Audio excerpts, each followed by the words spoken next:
نماز میں سلام پھیرنے کا سنت طریقہ کیا ہے؟ بہت سارے لوگوں کو یہ طریقہ معلوم نہیں ہے. یعنی جب ہم نماز میں سلام پھیریں تو ہمیں کس وقت اپنی گردن کو موڑنا ہے اور کتنا موڑنا ہے، اور سلام پھیرتے وقت ہماری نگاہ کہاں پر رہے.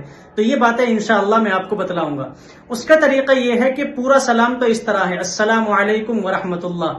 تو اس میں جو پہلا لفظ ہے السلام، تو جب ہم لفظ السلام کی میم تک پہنچے تو ہماری گردن مڑ جانی چاہیے. مثلا اس طرح السلام السلام علیکم ورحمۃ اللہ، یہ ہمیں گردن موڑنے کے بعد کہنا ہے. تو السلام تک گردن مڑ جانی چاہیے اور علیکم ورحمۃ اللہ گردن موڑنے کے بعد کہیں. اور گردن کو اتنا موڑیں کہ ہمارا جو گال ہے رخسار ہے، اگر کوئی پیچھے ہمارے بیٹھا ہے کوئی شخص تو وہ پیچھے بیٹھنے والا ہمارے اس گال کو دیکھ لے. اسی طریقے سے سلام پھیرتے وقت جب ہماری نگاہ ہے تو وہ نگاہ ہمارے کاندھے پر رہے. اور جب بائیں طرف سلام پھیریں گے تو لوگ کرتے یہ ہیں کہ جب بائیں طرف سلام پھیرتے ہیں تو سیدھی طرف سے شروع ہو جاتے ہیں، السلام علیکم ورحمۃ اللہ. اس طرح نہیں کرنا ہے.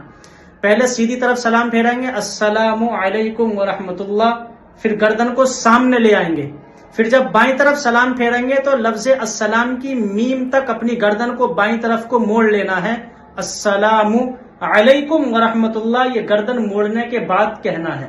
یہاں پر بھی گردن کو اتنا موڑیں کہ ہمارا گال پیچھے بیٹھنے والا شخص دیکھ لے اور ہماری نگاہ ہمارے بائیں کاندھے پر رہے. تو یہ نماز میں سلام پھیرنے کا سنت طریقہ ہے.